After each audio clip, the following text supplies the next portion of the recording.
Salmo 149. Louvado seja o Senhor. Cantem ao Senhor um cântico novo. Cantem louvores a Ele na congregação dos fiéis. Ó Israel, alegre-se em seu Criador. Ó povo de Sião, exulte em seu Rei. Louvem o nome dele com danças, acompanhadas de tamborins e harpas, pois o Senhor tem prazer em seu povo. Ele coroa os humildes com vitória. Alegrem-se os fiéis, porque ele os honra.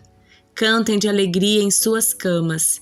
Louvores a Deus estejam em seus lábios e uma espada afiada em suas mãos para se vingarem das nações e castigarem os povos, para prenderem seus reis com algemas e seus líderes com correntes de ferro, para executarem a sentença escrita contra eles. Esse é o glorioso privilégio dos seus fiéis. Louvado seja o Senhor. Isaías 65. O Senhor diz: estava pronto para atender, mas ninguém pediu ajuda. Estava pronto para ser encontrado, mas ninguém me procurou. A uma nação que não invocava meu nome, eu disse: aqui estou, aqui estou. O dia todo abri os braços para um povo rebelde, mas eles seguiram seus caminhos perversos e suas ideias distorcidas. O dia todo me insultam abertamente, ao adorarem ídolos em seus jardins e queimarem incenso em seus altares. À noite, andam no meio das sepulturas e consultam os mortos. Comem carne de porco e fazem ensopados com outros alimentos proibidos. Apesar disso, dizem uns aos outros: não se aproxime, pois vai me contaminar. Sou mais santo que você. Essa gente é fedor em minhas narinas, fumaça irritante que nunca passa. Vejam meu decreto, está escrito diante de mim. Não permanecerei calado, retribuirei conforme merecem.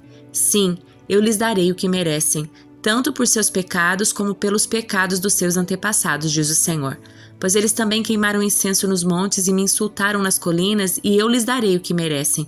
Contudo, não destruirei todos eles, diz o Senhor.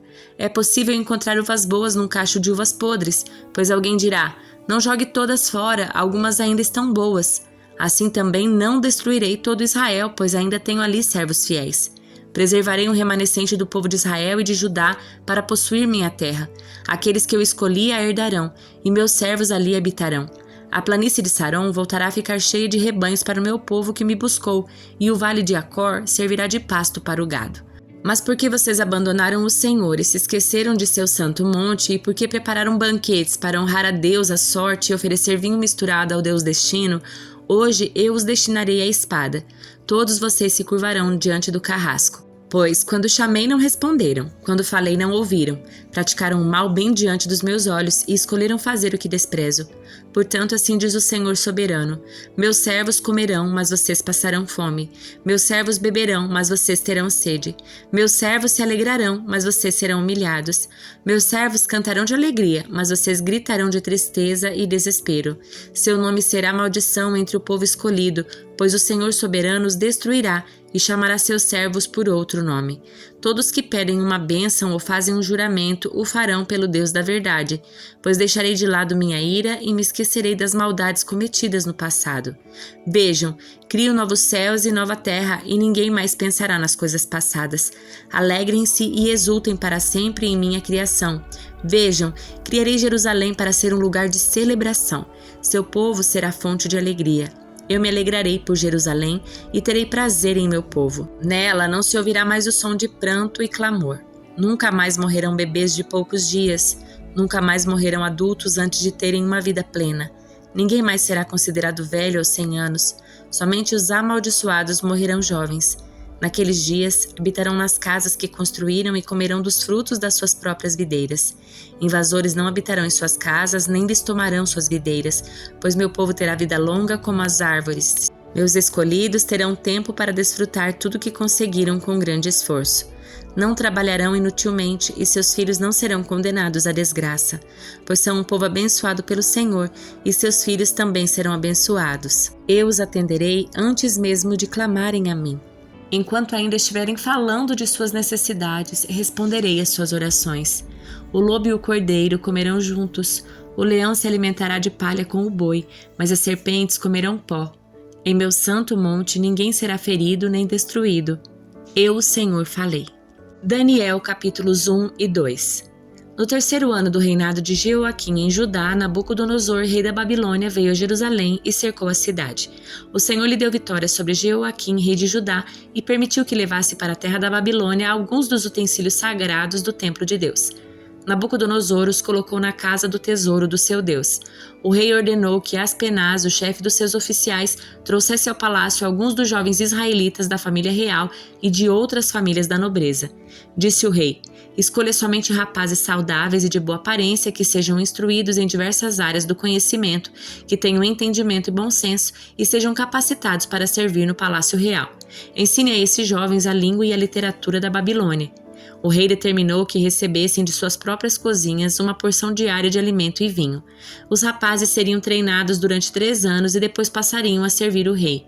Daniel, Ananias, Misael e Azarias, todos da tribo de Judá, estavam entre os escolhidos. O chefe dos oficiais lhe deu novos nomes babilônios. Daniel passou a ser chamado de Beltesazar, Ananias de Sadraque, Misael de Mesaque, Azarias de Abednego. Daniel, porém, decidiu não se contaminar com a comida e o vinho que o rei lhes tinha dado. Pediu permissão ao chefe dos oficiais para não comer esses alimentos, a fim de não se contaminar. Deus havia feito que o chefe dos oficiais mostrasse compaixão e simpatia a Daniel. Apesar disso, Aspenaz disse: tenho medo do meu senhor o rei. Ele determinou o alimento que vocês devem comer e vinho que devem beber. Se ficarem com a aparência abatida em comparação com os outros rapazes da sua idade, eu temo que o rei mande cortar minha cabeça. Daniel falou com o assistente designado pelo chefe dos oficiais para cuidar dele, de Ananias, Misael e Azarias. Faça uma experiência conosco durante 10 dias, disse. Dê-nos apenas legumes para comer e água para beber. Terminados os 10 dias, compare nossa aparência com a dos outros rapazes que comem a comida do rei. Depois, decida de acordo com o que você vir. O assistente concordou com a sugestão e fez a experiência com ele durante 10 dias. Passados os 10 dias, Daniel e seus 3 amigos pareciam mais saudáveis e bem nutridos que os outros rapazes, que se alimentavam da comida do rei. Depois disso, o assistente só lhe dava legumes em vez da comida e do vinho servidos aos outros. Deus concedeu aos 4 rapazes a aptidão em comum para atender todos os aspectos da literatura e sabedoria, e a Daniel concedeu a capacidade especial de interpretar sonhos e visões. Ao término do período de treinamento ordenado pelo rei, o chefe dos oficiais levou todos os rapazes a Nabucodonosor. O rei conversou com eles e nenhum o impressionou tanto quanto Daniel, Ananias, Misael e Azarias. E assim passaram a servir ao rei sempre que o rei os consultava sobre alguma questão que exigia sabedoria e discernimento. Observava que eles eram 10 vezes mais capazes que todos os magos e encantadores do seu reino. Daniel continuou no palácio até o 1º ano do reinado de Ciro. Certa noite, no 2º ano do seu reinado, Nabucodonosor teve sonhos tão perturbadores que não conseguiu mais dormir. Chamou seus magos, encantadores, feiticeiros e astrólogos e exigiu que lhe dissessem o que ele havia sonhado. Quando se apresentaram ao rei, ele disse: tive um sonho que muito me perturbou e preciso saber o que significa. Então os astrólogos responderam ao rei em aramaico: que o rei viva para sempre. Conte-nos o sonho e nós lhe diremos o que significa. O rei, porém, disse aos astrólogos: estou falando sério. Se não me disserem qual foi o sonho e o que ele significa, vocês serão despedaçados e suas casas transformadas em montes de escombros. Mas se me disserem qual foi o sonho e o que ele significa, lhes darei muitos presentes, muitas recompensas e honras. Portanto, digam-me qual foi o sonho e o que ele significa. Eles disseram novamente: ó rei, conte-nos o sonho e então lhe diremos o que ele significa. O rei respondeu: sei o que estão fazendo. Estão tentando ganhar tempo, pois sabem que falo sério quando digo: se não me contarem qual foi o sonho, estão condenados. Por isso conspiraram para me dizer mentiras, na esperança de que mudarei de ideia. Digam-me, porém, qual foi o sonho e então saberei que podem explicar o que ele significa. Os astrólogos responderam ao rei: não há ninguém em toda a terra capaz de dizer ao rei qual foi seu sonho, e nenhum rei, por maior e mais poderoso que fosse, pediu algo assim a um mago, encantador ou astrólogo. É impossível cumprir a exigência do rei. Ninguém, exceto os deuses, podem dizer qual foi seu sonho, e os deuses não vivem entre os mortais. O rei ficou furioso e ordenou que todos os sábios da Babilônia fossem executados, e por causa do decreto do rei foram enviados homens para encontrar Daniel e seus amigos e matá-los. Quando Arioque, comandante da guarda do rei, veio matá-los, Daniel se dirigiu a ele com sabedoria e prudência. Perguntou-lhe: por que o rei publicou um decreto tão severo? E Arioque lhe contou o que havia acontecido. Daniel foi ver o rei de imediato e pediu mais tempo para comunicar o significado do sonho. Em seguida, Daniel voltou para casa e contou aos seus amigos Ananias, Misael e Azarias o que havia acontecido. Pediu que suplicassem ao Deus dos céus que tivesse misericórdia deles e lhes revelasse o segredo para que não fossem mortos como os outros sábios da Babilônia. Naquela noite, o segredo foi revelado a Daniel numa visão. Então Daniel louvou o Deus dos céus e disse: Louvado seja o nome de Deus para todo sempre, pois a ele pertencem a sabedoria e o poder. Ele muda o curso dos acontecimentos, remove reis de seus tronos e põe outros no lugar. Dá sabedoria aos sábios e conhecimento aos eruditos. Revela coisas profundas e misteriosas e sabe o que está escondido nas trevas, embora ele seja cercado de luz. Eu te agradeço e te louvo, ó Deus, dos meus antepassados, pois me deste sabedoria e força. Tu me mostrastes o que te pedimos, revelastes o que o rei exigiu. Então Daniel foi falar com Arioque, a quem o rei havia ordenado que executasse os sábios da Babilônia. Não mate os sábios, disse. Leve-me ao rei e eu interpretarei o sonho dele. Sem demora, Arioque levou Daniel ao rei e disse: Encontrei um dos exilados de Judá que dirá ao rei o significado do sonho.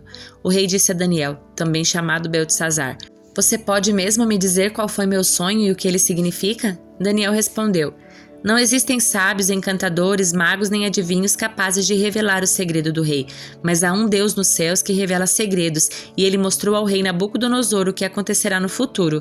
Agora lhe direi qual foi o sonho e as visões que o rei teve enquanto estava deitado em sua cama. Enquanto o rei dormia, sonhou com acontecimentos futuros. Aquele que revela segredos lhe mostrou o que acontecerá.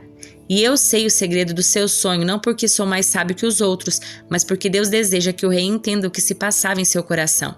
Em sua visão, ó rei, havia à sua frente uma enorme estátua brilhante, e a aparência dela era assustadora. A cabeça da estátua era feita de ouro puro, o peito e os braços eram de prata e a barriga e os quadris eram de bronze. As pernas eram de ferro e os pés uma mistura de ferro e barro cozido. Enquanto o rei observava, uma pedra foi cortada de uma montanha, mas não por mãos humanas. Ela atingiu os pés de ferro e barro e os despedaçou. Toda a estátua se desintegrou em minúsculos pedaços de ferro, barro, bronze, prata e ouro. Então o vento levou tudo como se fosse palha na eira. Mas a pedra que derrubou a estátua se tornou uma grande montanha que cobriu toda a terra. Esse foi o sonho. Agora direi ao rei o que ele significa. Ó rei, o Senhor é o maior de todos os reis. O Deus dos céus lhe deu soberania, poder e força e honra. Ele fez governante de todo o mundo habitado e pôs até os animais selvagens e as aves debaixo do seu controle. O Senhor é a cabeça de ouro. Quando, porém, seu reino chegar ao fim, outro reino inferior ao seu se levantará em seu lugar. Depois que esse reino tiver caído, o terceiro reino, representado pelo bronze, se levantará para governar o mundo. Depois dele haverá o quarto reino, forte como o ferro. Esse reino esmagará e despedaçará todos os impérios anteriores como o ferro esmaga e despedaça tudo que ele atinge. Os pés e os dedos que o rei viu, uma mistura de ferro e barro cozido, mostram que esse reino será dividido. Como ferro misturado com barro, ele terá um tanto de força do ferro. Algumas partes serão fortes como o ferro, mas outras serão fracas como o barro. A mistura de ferro e o barro também mostra que esses reinos tentarão se fortalecer ao formar alianças entre si por meio de casamentos. Contudo, não permanecerão unidos. Da mesma forma que o ferro não se une ao barro. Enquanto esses reis estiverem no poder, o Deus dos céus estabelecerá um reino que jamais será destruído ou conquistado. Reduzirá os outros reinos a nada e permanecerá para sempre. Esse é o significado da pedra cortada da montanha, mas não por mãos humanas que despedaçou a estátua de ferro, bronze, barro, prata e ouro. O grande Deus está mostrando ao rei o que acontecerá no futuro. O sonho é verdadeiro e seu significado é certo. Então o rei Nabucodonosor se curvou à frente dele e ordenou que o povo oferecesse sacrifícios e queimasse incenso diante de Daniel. O rei lhe disse: Verdadeiramente seu Deus é o maior de todos os deuses, Senhor dos reis e revelador de mistérios, pois você conseguiu revelar esse segredo. O rei colocou Daniel em um cargo elevado e lhe deu muitos presentes valiosos. Nomeou o governador de toda a província da Babilônia e chefe de todos os sábios. A pedido de Daniel, nomeou Sadraque, Mesaque e Abednego para cuidarem de todos os negócios da província da Babilônia, enquanto Daniel permaneceu na corte do rei.